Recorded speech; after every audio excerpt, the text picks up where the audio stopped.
Right సోదరులారా, బీసీల దగ్గర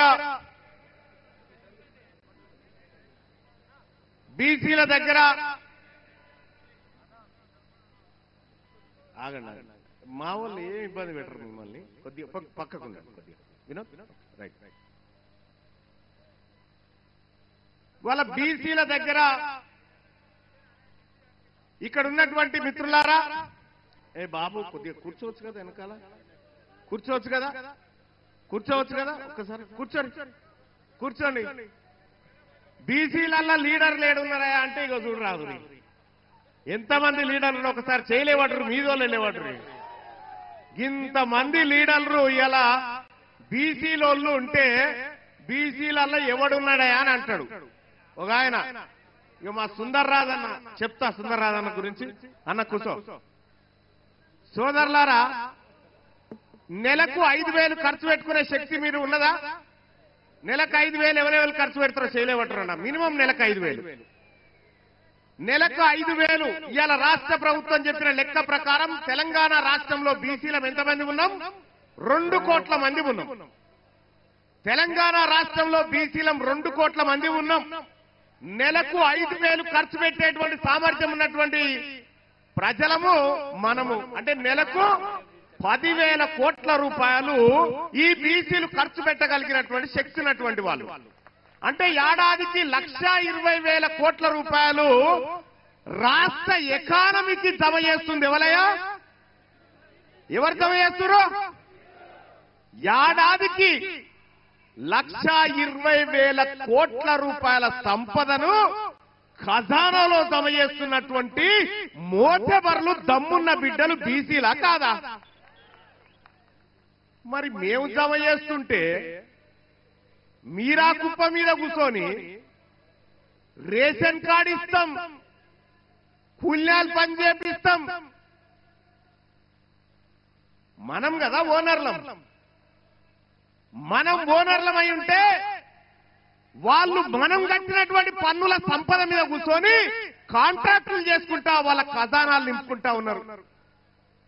ఇలా తెలంగాణ రాష్ట్రంలో ఇన్ని లెక్కలు చెప్పిరు. ఓకే, తెలంగాణ రాష్ట్రంలో రెడ్డోళ్ళ లెక్క ఎంతరో చెప్పురా.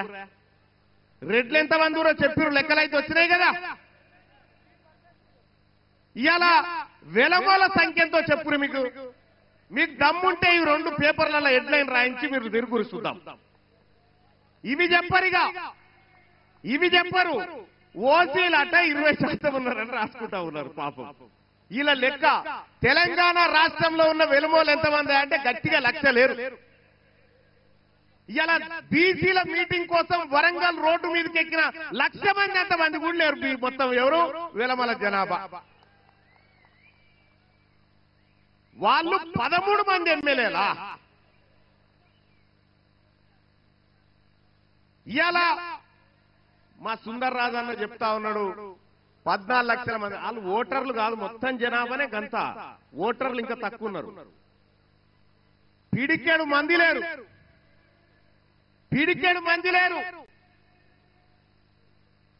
వాళ్ళు 60 మంది ఎమ్మెల్యేలై అసెంబ్లీలలో చట్టసభలలో కూర్చుంటే ఈ బీసీల బతుకులు మార్చడానికి వాళ్ళు నిర్ణయాలు తీసుకుంటారా? మీరు ఒక్కసారి ఆలోచన చేయండి. తీసుకోరు. ఇలా బీసీల చేతుల్లో భూములు లేవు, బీసీల చేతుల్లో అధికారం లేదు, బీసీల చేతుల్లో ఆర్థిక వనరులు లేవు. మొత్తం ఉన్నదంతా వాళ్ళ చేతుల్లో ఉన్నది. కానీ బీసీ ప్రజలారా గుర్తుపెట్టుకోండి, నిన్నటిదాకా ఒక లెక్క, ఇయాల్టి నుంచి ఇంకొక లెక్క. నిన్నటిదాకా ఒక లెక్క. ఈ బీసీలలోంచి ఎవడు అడిగేటోడు లేడనుకుర్రు. ఈ బీసీలకు ఇట్లనే 4 రోజులు ఉద్యమాలు చేసిపోతారనుకున్నారు. కానీ గుర్తు పెట్టుకోండి, ఇవాళ బీసీ సమాజానికి, తెలంగాణ రాష్ట్ర బీసీ ప్రజలకు మీ బిడ్డ టీన్మార్ మల్లన్న ఖడ్గం పట్టుకొని ఉన్నాడు. ఒక్క అనా పైసా పోయినా ఊరుకునేటువంటి ప్రసక్తే లేదు.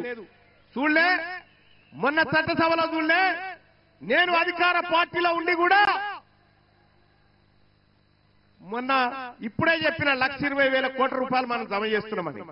నేను మొన్న మండల్లో మాట్లాడినా, ఎంత ఇస్తున్నారా బడ్జెట్ల బీసీల కంటే 9,000 కోట్లు.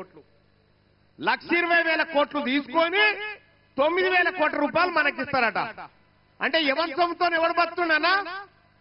ఎవరి సొమ్ముతో ఎవడు బతుకుండు? మన కష్టంతో వాళ్ళు బతుకుంటే మనకు సేవ చేస్తున్నట్టు అని చెప్తా ఉన్నారు. నేను ఈ వరంగల్ వేదిక నుంచి చెప్తా ఉన్నా, మర్యాదగా బీసీల కుర్చీలు ఖాళీ చేయండి, మర్యాదగా బీసీల కుర్చీలు ఖాళీ చేయండి. మా బిడ్డలంతా తయారున్నారు ఈడ ఎక్కడానికి, కుర్చీలు ఎక్కడానికి మా బిడ్డలు తయారున్నారు. ఇలా సిద్ధమేనా? ఉన్నారా? మా బిడ్డలు ఇవాళ కుర్చీలు ఎక్కడానికి సిద్ధంగా ఉన్నారు.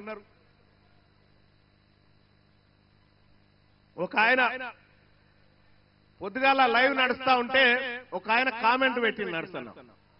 ఆయన పేరేందో ఉండే, నా ఫోన్లో ఉండే,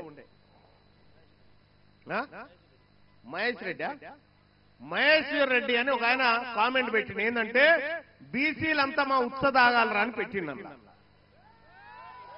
చూస్తారా కామెంట్? ఇక చూడ్రి, బీసీలంతానట రెడ్ల ఉత్సదాగాల, మా ఉత్సదాగాలరా అని చెప్పి అలా కామెంట్ పెడతా ఉంటే, ఇంకా ఏం సోపది మీకు మాకు? జరా ఈ కెమెరా ఏదైతే ఉందో ఇది జూమ్ చేయండి బాయ్స్. ఈ లైవ్ స్క్రీన్ల మీద కనిపించేటువంటి కెమెరా ఇక చూడండి. మహేష్ రెడ్డి అట బీసీలు ఎప్పుడు మా ఉత్సదాగాల్సిందే అని చెప్పి, బీసీల మట వాళ్ళ ఉత్సదాగన్నట. ఎవడు దాగితే ఇయ్యాల 1,20,00,000 రూపాయలు మా సొమ్ము, 1,20,000 కోట్ల రూపాయలు మా సొమ్ము మీరు దాక్కుంటా, మా బీసీల ఉత్స మీరు దాక్కుంటా మమ్మల్ని ఉత్స దాగమంటారా? దొంగ నా కొడుకులారా, మా సొమ్ము కదా ఇది, మా సొమ్ము దాగుకుంటా మమ్మల్ని. బీసీలకు ఇలా అధికారం మేమంటే ఒక ఆయన అంటాడు, మీరేమన్నా చేసుకోరు కానీ రాజకీయాలు చేయొద్దట. బరాబర్ రాజకీయాలే చేస్తాం. మా బిడ్డ శ్రీకాంతాచారి ఆత్మ బలిదానం చేస్తే ఆ శవంకాడ కాపుకున్న దొంగలు మీరు ఇలా మా బీసీల గురించి మాట్లాడతారా? మా బిడ్డ చేసిన న్యాయం ఏంది ఒక్కసారి నేను అడుగుతా ఉన్నా. ఏ లెక్కకు ఎక్కడైనా సిద్ధం. తీన్మార్ మల్లన్న లెక్కలు తీసుకొని వస్తాడు. మీరు రమ్మంటే గోల్కొండ కాడ కూర్చుందామా, 1000 స్తంభాల గుడి కాడ కూర్చుందామా, లేకపోతే కాకతీయుల ఏ దూరణం కాడ కూర్చుందామో చెప్పురు. మీరు చేసింది దొంగతనమే. మీకో విషయమే తెలుసా? అసలు ఈ రెడ్లు వెలమలు తెలంగాణలే కాదు. ఈ రెడ్లు వెలమలు తెలంగాణలే కాదు. ఎందుకు చెప్తా ఉందంటే, మనకు అక్కడక్కడ ఊర్లలో గడియలు కనిపిస్తున్నాయి. మా మల్లేశ్వర బాయ్, అక్కడక్కడ ఊర్ల పండి గడియలు కనిపిస్తున్నాయా? ఆ గడియలు ఏంటి? అవి వాళ్ళ ఇండ్లు అనుకుంటురా? కాదు, ఒకప్పుడు తహసీల్ ఆఫీసులు అవన్నీ. ఒకప్పుడు తహసీల్ ఆఫీసులు. ఆ తహసీల్ ఆఫీసులో అప్పుడున్నటువంటి నిజాం ఏం చేసిందంటే, ఇక్కడ వాళ్ళకు చదువు రాదు, ఉర్దూ రాదు, ఇంగ్లీష్ రాదు అని చెప్పి కొంతమందిని ఇతర రాష్ట్రాల నుంచి పిలిపించుకుంటే వీళ్ళు వచ్చారు. వీళ్ళు వచ్చి అలా దొరబడి పన్నులు వసూలు చేసుకుంటా మొత్తం భూమి సంపద అంతా వాళ్ళ పేరు మీద రాసుకున్నారు. వీళ్ళు మనోళ్ళు కాదు. ఈ వరంగల్ ఆర్ట్స్ కాలేజ్ వేదికలో జరుగుతున్నటువంటి ఈ సభ రెడ్లకు వెలమలకు మనం విడాకులు తీసుకుంటా ఉన్నాం వాళ్ళతోటి. వాళ్లకు మనకు విడాకులు ఇవి. ఎక్కడైనా పెళ్లిళ్ళు ఘనంగా చేస్తారు కానీ విడాకుల మహోత్సవం ఘనంగా చేస్తున్నటువంటి కార్యక్రమం ఇదే. విడాకులైనా కాదా? విడాకులైనా కాదా? ఇక వద్దా సాల్ మీ సోపద్దాలు. 70 ఏళ్లు మీ సోపతి బట్టి తిరిగితే 7 లక్షల కోట్ల అప్పయింది నా ప్రజల మీద. 70 ఏళ్లు మీ సోపతి బట్టి తిరిగితే 1000 మంది పిల్లలు ఆత్మ బలిదానం చేసుకొని చచ్చిపోయారు. 70 ఏళ్లు మీ సోపతి బట్టి తిరిగితే లక్షల కోట్ల సంపద లూటీ అయిపోయింది. 70 ఏళ్ల పాటు మీ సోపతి బట్టి తిరిగితే మీ కాంట్రాక్టర్ల బొక్కసాలు నిండినాయి తప్ప మా బీసీల డొక్కలు నింపలేకపోయినారు. ఇక మీతోటి మాకేందయా? వద్దు. రెడ్లకు మనకు విడాకులేనా? చెప్పరేవా లీడర్లు? విడాకులేనా? విడాకులేనా? ఇగొద్దు మీ సోపతి. మీ సోపతొద్దు. ఈ ఆర్ట్స్ కాలేజ్ వేదిక నుంచి చెప్తా ఉన్నా, మా బీసీలకు మీ ఓట్లు వద్దు, మీకు దమ్ముంటే మా ఓట్లు వద్దని చెప్పురి. మీరు నిజంగా మనగాళ్ళైతే మాకు బీసీల ఓట్లు వద్దని చెప్పురి. ఇవాళ టీచర్ ఎమ్మెల్సీ జరుగుతా ఉన్నాయి కదా, పిఆర్టీ అని ఒక సంఘం, ప్రోగ్రెసివ్ అని చెప్తారు కానీ ప్రోగ్రెసివ్ రెడ్డి టీచర్స్ యూనియన్ అది. అన్ని జిల్లాలకు అధ్యక్షులు వాళ్ళే. మొన్న శ్రీపాల్ రెడ్డి అంటేనే నా ఆఫీస్ కాడికి వచ్చి, మల్లన్న నువ్వు మద్దతు చేయాలంటే లేచి నిలబెట్టి నిన్ను చిత్తు కొడుతున్న బిడ్డ, నువ్వు రెడ్డిని అని చెప్పిన. ఇవాళ ఇదే టీచర్ ఎమ్మెల్సీ ఎన్నికల్లో ఇది ఓట్ ట్రాన్స్ఫర్ సిస్టమ్. ఒక్క ఓటు నలుగురు కూడా వేయచ్చు. ఇవాళ మన బీసీ బిడ్డలు ఈ వరంగల్, నల్గొండ, ఖమ్మం, అటు ఆదిలాబాద్, నిజామాబాద్, వరంగల్, ఆదిలాబాద్, నిజామాబాద్, ఆ తర్వాత మెదకు, కరీంనగర్, ఈ స్థానంలో బీసీ బిడ్డలు నిలబడతా ఉన్నారు. సోదరులారా, మీ బంధువులకు చెప్పండి, మీ సోదరులకు చెప్పండి, మనం ఓటేస్తుంది బీసీ బిడ్డకేనా కాదా ఒక్కసారి చెక్ చేసుకోమని చెప్పండి. ఇక్కడనే చాలా మంది అభ్యర్థులు, సుందర్ రాజు అన్న టీచర్ ఎమ్మెల్సీగా నిలబడ్డాడు, ఇటు పూల రవీందర్ అన్న ఇదే స్థానం నుంచి మన బీసీ బిడ్డలే నిలబడ్డరు. అక్కడి నుంచి కరీంనగర్ నుంచి ఇంకో బిడ్డ పట్టభద్రుల ఎమ్మెల్సీగా నిలబడ్డాడు. ఇటు ముంగట్రా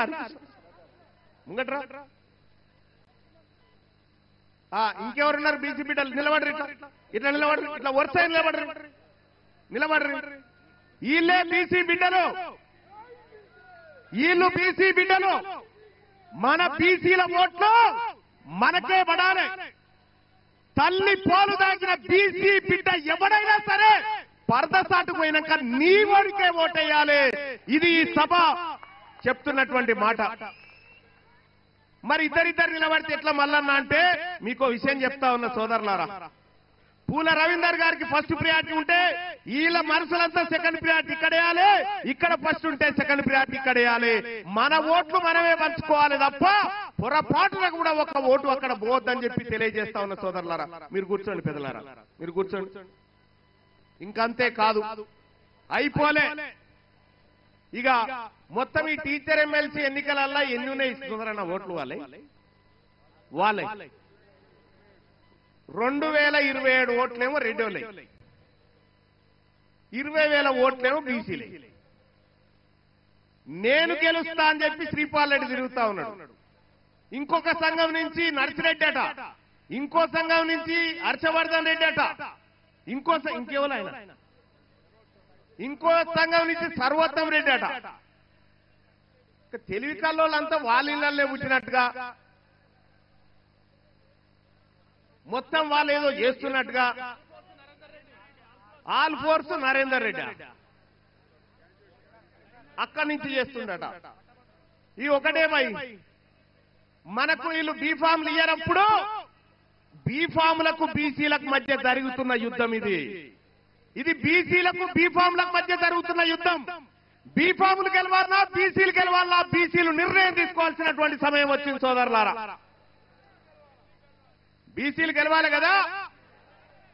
మీకు దమ్ముంటే నేను చెప్తా ఉన్నా, ఈ ఎమ్మెల్సీ ఎన్నికల్లో నిలబడ్డ రెడ్డిలకు చెప్తా ఉన్నా, మీకు దమ్ముంటే మీరు గెలువురు పోర్రైగా, మీరు గెలువురి చూపిస్తా. ఈ ఎన్నికలలో మీకు డిపాజిట్లు కూడా రావు, రానియం కూడా.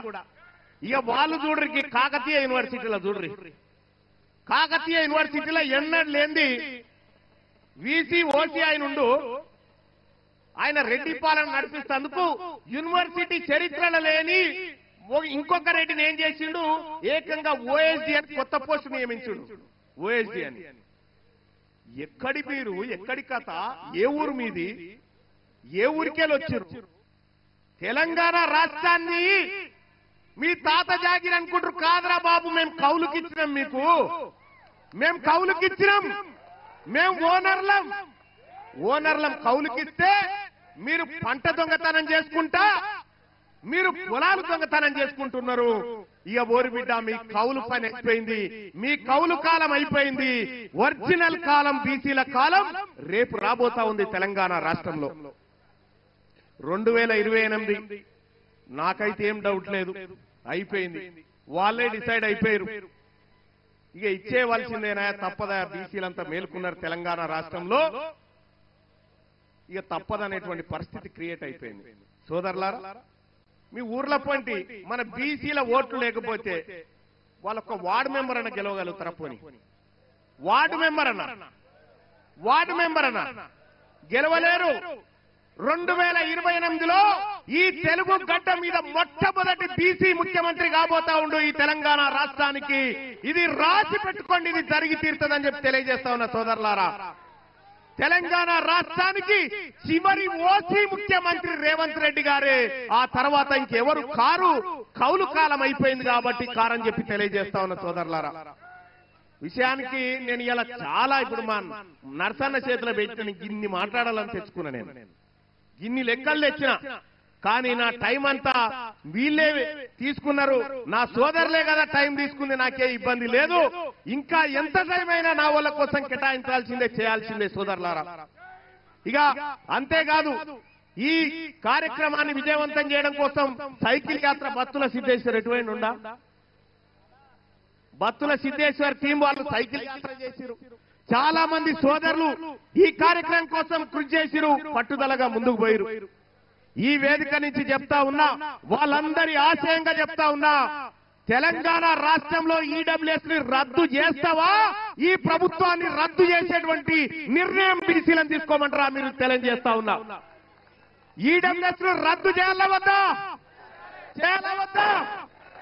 ఈడబ్ల్యూఎస్ ని రద్దు చేయాలి, బీసీలకు సమాన వాటా కల్పించాలని చెప్పి తెలియజేస్తా ఉన్నా.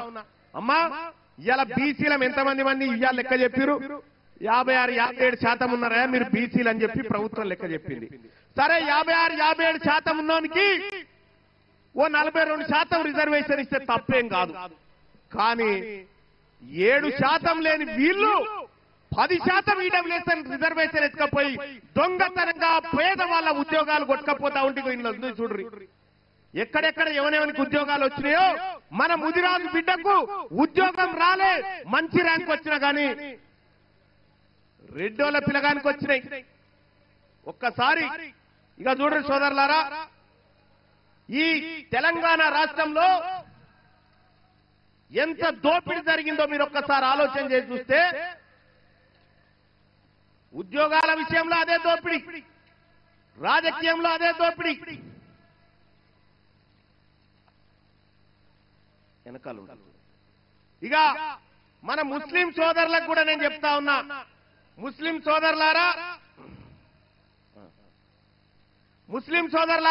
తెలంగాణ రాష్ట్రంలో ఉన్న బీసీలు మీరు ఎంతమంది జడ్పీటీసీలు ఉన్నారో తెలుసా? 539 జడ్పీటీసీలు ఉంటే ఒక్కడు ముస్లిం ఆయన ఉన్నాడు. ఆమె బేగం, షమినా బేగం అని చెప్పి ఆలంపూర్ కాడున్న జడ్పీటీసీ ఒక్కటి ముస్లిం సోదరి. వాళ్ళు 12% ఉన్నారని లెక్కలు చెప్తా ఉంటే ఒక్క జడ్పీటీసీ. అందుకోసమే 42% రిజర్వేషన్లు రావాల్సిందే అన్న మాట నిలబెట్టుకోవాల్సిందే సోదరులారా. ఈ 42 కాదు కానీ ఆ జనరల్ కోటాలు ఏవైతే ఉన్నాయో, జనరల్ కోటా అంటే ఇక మనమే కదా, బీసీలే.